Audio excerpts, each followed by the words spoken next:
Tonight, the slaughter of innocents.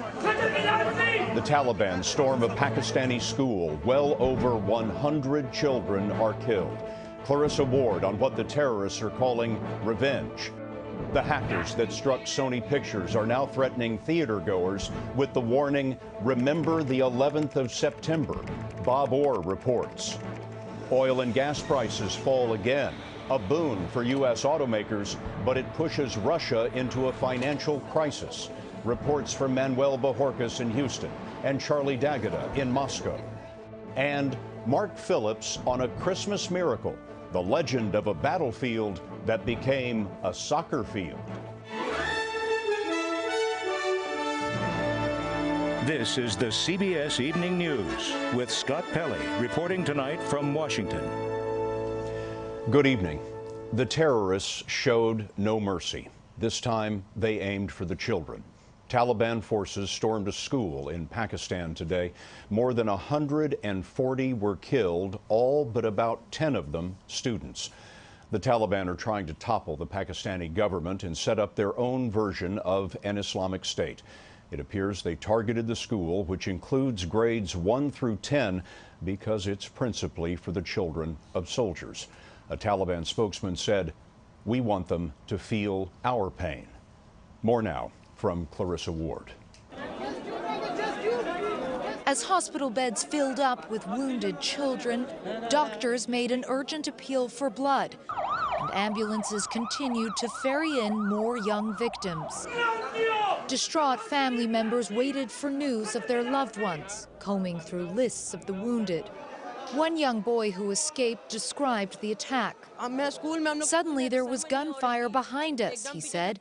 "Some kids were killed and I was shot in the back. The army came then and killed some of the terrorists. The others ran away." Other students said they hid under desks as their classmates were picked off around them. The siege began at around 10 a.m. At least 7 attackers stormed into the military-run school, opening fire indiscriminately on teachers and students with guns and grenades. Soon after, Pakistani army commandos arrived on the scene. Gunfire and explosions were heard from inside. The militants had planted bombs throughout the school. Anguished parents gathered outside to wait for news. Some students were able to flee and were quickly shepherded to safety, but many didn't make it. The Pakistani Taliban claimed the attack was revenge for ongoing military operations in northern Waziristan that have targeted their hideouts near the Afghan border. As families began to bury their dead, the government declared 3 days of mourning. Terrorist attacks are all too common in Pakistan, but few have been quite as deadly or as brutal as this one. And Clarissa's joining us now from our London newsroom. Clarissa, this atrocity didn't come out of nowhere. What were the events that led up to this? Well, Scott, it was back in June that Pakistani authorities were shocked when militants launched a brazen attack on the international airport in Karachi. Now, in response, security forces began this offensive in Waziristan, which has left more than 1,000 militants dead by the army's own count.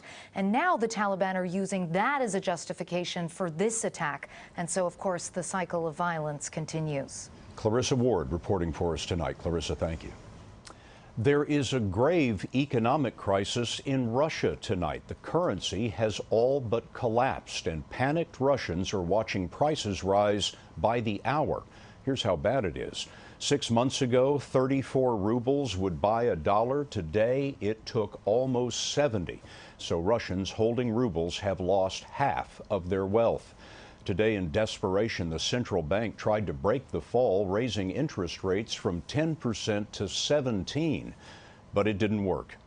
Russia is in a vice. The collapse of oil prices wrecked its main source of income, and U.S.-led sanctions after the invasion of Ukraine mean that Russia cannot borrow from Western banks. Charlie D'Agata is in Moscow.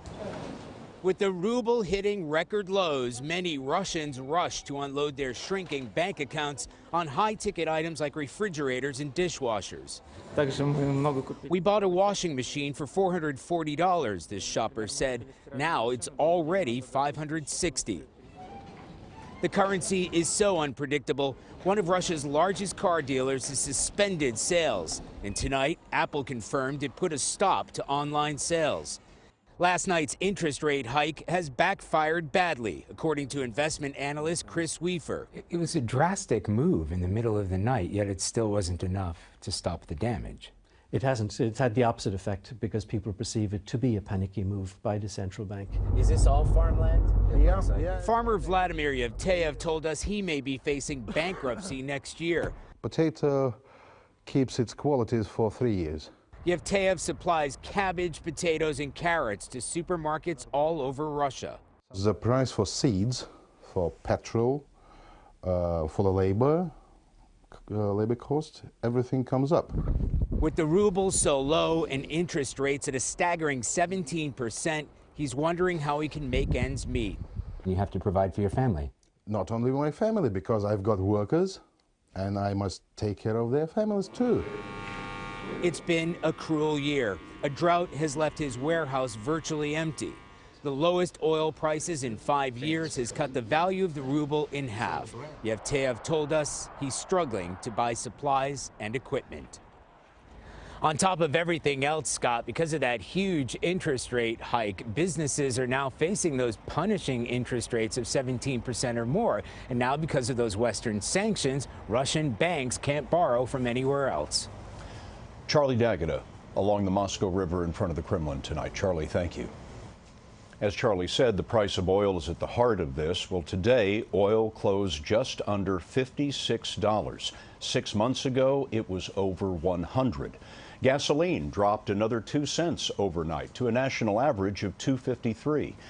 This week, Manuel Bojorquez is looking into what all this means in America. Tonight, the auto industry. So here it is. Steve Clemens just bought a 2015 Ford Escape from this North Hills, California dealership. You just push that button. A decision influenced by falling gas prices. Gas prices are great. We got to take advantage of it as long as we can. Consumers like Clemens gave the Escape its best November ever, with sales up 22%. Ford's Navigator was up 88%. The surge in demand includes GM's Cadillac Escalade. Deliveries to dealerships from this plant in Arlington, Texas are up 75% over last year. Do oil prices going down mean you're going to be a lot more busy around here? It's hard to project, I'm not sure, but it can't hurt, right? Paul Graham is the manager of this plant, which makes 3 GM models. Their target is over 1,000 a day. Well, right now we're on 3 schedules. We work 24 hours a day. So we go ahead and add Saturday production as needed to meet the market demand. So we are on an overtime schedule right now to meet the demand for the new vehicles. What's it like to see things booming? It's wonderful. The overtime schedule means employees like Yolanda Twine can pick up an extra shift every other Saturday. Each workday generates roughly $1 million in pay for employees. How much will the overtime help you, say, spend a few more bucks here and there? I'm too sensible for that. I think I'm gonna put my couple of extra bucks in my pocket and just keep pushing right along. We asked the same question in a CBS News poll out today. Respondents could pick more than one thing to spend their extra money on. 69% will pay bills and expenses. 52% are like Yolanda and will put it into savings. Only 26% will spend more on holiday gifts. And Scott, the economy will not get the full benefit of lower gas prices like these in the Houston area, below $2, until people start spending more of that money. Manuel Bojorquez tonight. Manuel, thanks very much. While a lot of folks are saving money, others are in danger of losing their jobs. So tomorrow, we're going to take you to Louisiana, where hundreds of thousands of people depend on the oil economy. Today, the hackers who attacked Sony Pictures Entertainment made a threat against anyone who goes to see Sony's new film. Here's Homeland Security correspondent Bob Orr. This message, posted by the hacking group Guardians of Peace, warns moviegoers to stay away from theaters when they start showing Sony's new film, The Interview. How bitter fate those who seek fun in terror should be doomed to, the warning reads. The world will be full of fear. Remember the 11th of September, 2001. You want us to kill the leader of North Korea? Yes. The comedy about journalists assigned to kill the leader of North Korea opens nationwide on Christmas Day. While North Korean authorities are furious about the film, they have denied any links to the hack of Sony. But the malware used to infiltrate Sony Pictures' computer system is written in the Korean language. And law enforcement sources say some evidence points to either North Korea or outside hackers acting as surrogates. Whoever they are, the Guardians of Peace have already done real damage, wiping out Sony files and revealing embarrassing company emails. And now the group is threatening to deliver what it calls its Christmas gift, warning in its message, whatever comes in the coming days is called by the greed of Sony Pictures Entertainment. FBI and Homeland Security investigators are studying the threat, but officials say there's no intelligence right now, Scott, that any group is planning to carry out physical attacks against movie theaters. Bob, thanks very much. The manhunt in the suburbs of Philadelphia is over. A gunman suspected of killing his ex-wife and 5 of her relatives was found dead himself today of self-inflicted knife wounds. 35-year-old Bradley Stone had been involved in a child custody battle.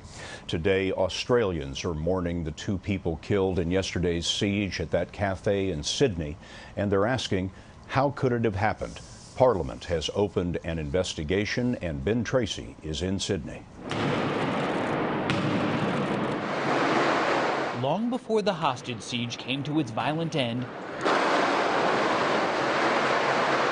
the hostage taker, man Haroon Munis, was well known to police as deeply troubled with a long criminal history. New video shows the horror his hostages endured. One woman crying as she held up an Islamic flag in the window, another trembling and then collapsing. We do have to ask ourselves the question, could it have been prevented? Australian Prime Minister Tony Abbott said an investigation into police handling of the case must answer important questions. How can someone who has had such a long and checkered history not be on the appropriate watch lists and be entirely at large in the community? Munis was a self-proclaimed sheikh who was out on bail after being charged with at least 40 counts of sexual assault and as an accessory to his ex-wife's violent murder. During the siege, he demanded police deliver a black flag of ISIS. Kaysar Trade is with Australia's Islamic Friendship Association. He met with Munis a few years ago at the request of police to tell him to stop sending hate mail to the families of Australian soldiers killed in Afghanistan. He did seem troubled. He seemed like a person who has a mental illness. To your knowledge, was he a member of a local mosque? Was he a familiar face? He was not a member of any of the local Islamic centres. You'd never see him at any Islamic centre.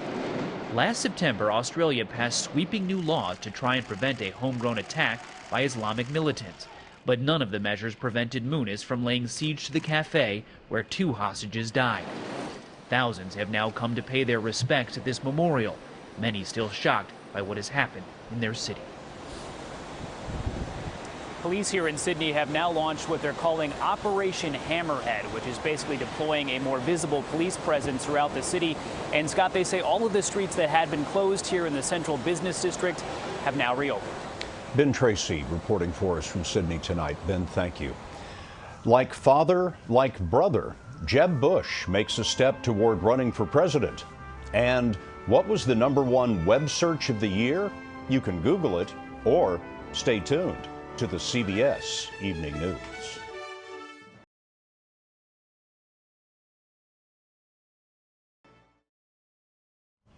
We've had Bush 41 and Bush 43, so what are the odds we'll have Bush 45? Jeb Bush moved a step closer today to continuing that mathematical and political sequence, and we have more from Nancy Cordes. The former Florida governor announced his intentions, like any modern candidate, on Facebook. I have decided to actively explore the possibility of running for president, he wrote, saying his decision was the result of family conversations and thoughtful consideration of the kind of strong leadership I think America needs. His comments capped a week of frenzied speculation after he announced he would release 250,000 emails from his 2 terms as governor and write an e-book. I'm going to make up my mind in short order. More hints came yesterday at a commencement speech in South Carolina, where Bush told new graduates to step outside their comfort zones and take risks. Don't be afraid to experiment and change, and even fail, because it is part of life. Failure is a distinct possibility in a crowded field of as many as 15 GOP presidential prospects. But one recent poll showed Bush near the top of the heap. So it was no surprise when the knives came out today from both sides. In a fundraising email, the Democratic Party told supporters Jeb Bush is starting to run for president. Think about how President Bush worked out last time. On the right, Rush Limbaugh fumed about Bush's moderate positions on immigration and education. He's not going to pander to the Tea Party. Nope. He's not going to pander to conservatives. He's going to show that you can win the Republican Party nomination without securing the base. GOP sources tell us Bush's move is designed to send a signal to donors and staffers who are torn between him and Mitt Romney. They have all been waiting to see who is serious about exploring a bid for the presidency. Scott. Nancy, thanks very much.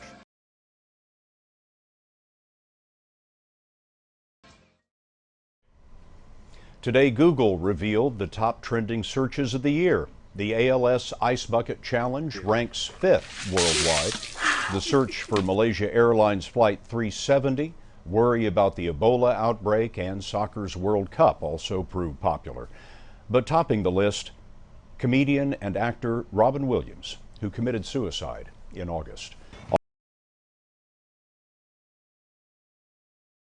Author Norman Bridwell has died. Bridwell created Clifford the Big Red Dog children's books.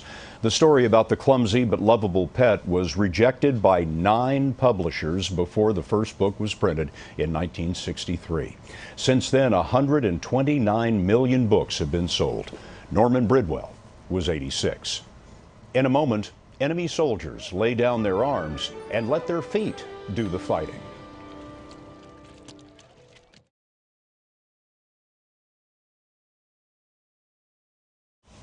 We end tonight with a Christmas story. It happened 100 years ago this month. Part miracle, part mythical. Mark Phillips now on a silent night on the Western Front. Merry Christmas. Merry Christmas. The man in the hat with the spike on top is German. The man in the cap is British. This is a reenactment of one of the most storied episodes of the First World War, when men from the opposing armies briefly stopped trying to kill each other and met to exchange Christmas greetings, even, the story goes, to play soccer. For Chris Barker, whose 3 great uncles were killed along this stretch of the front, the idea of the truce must be passed on. Never in any conflict in any part of the world, ever in time, have you ever had 2 warring parties suddenly lay down their arms and be pals. The truce happened early in the war, which may explain why it happened at all. The gas attacks and wholesale slaughter that would cause such bitterness and hatred would come later. There are varying accounts as to what happened here in the trenches along the front lines. The diaries of some British soldiers say they heard calling from across no man's land from the German trenches, saying basically, if you don't shoot, we won't either. It's unclear who stuck their heads up first, the British or the Germans, but before long, troops were flooding out of trenches on both sides of the line and moving through the wire into no man's land. And boys being boys, pretty soon, a ball appeared. Now, on the anniversary, balls are appearing all over the place, on a monument that's just been unveiled, in school games with the kids dressed the part, in a replay between current British and German Army teams, in a feel-good Christmas ad for a supermarket chain. Yet there's a problem. The famous game probably never took place. At the Imperial War Museum in London, they've studied the evidence and found plenty of photos of fraternizing between enemies, but no photos or other proof of a game. Yet, says historian Alan Cleaver, it's become the defining image of the Christmas truce almost. Left to their own devices, these guys will play games, not shoot each other. I think that's probably right, exactly. 100 years later, if most people think the game happened, it happened. Mark Phillips, CBS News, Plugsteert, Belgium. And that's the CBS Evening News for tonight. With thanks to the Jones Day Law Firm for this window on Washington and for all of us at CBS News all around the world, good night.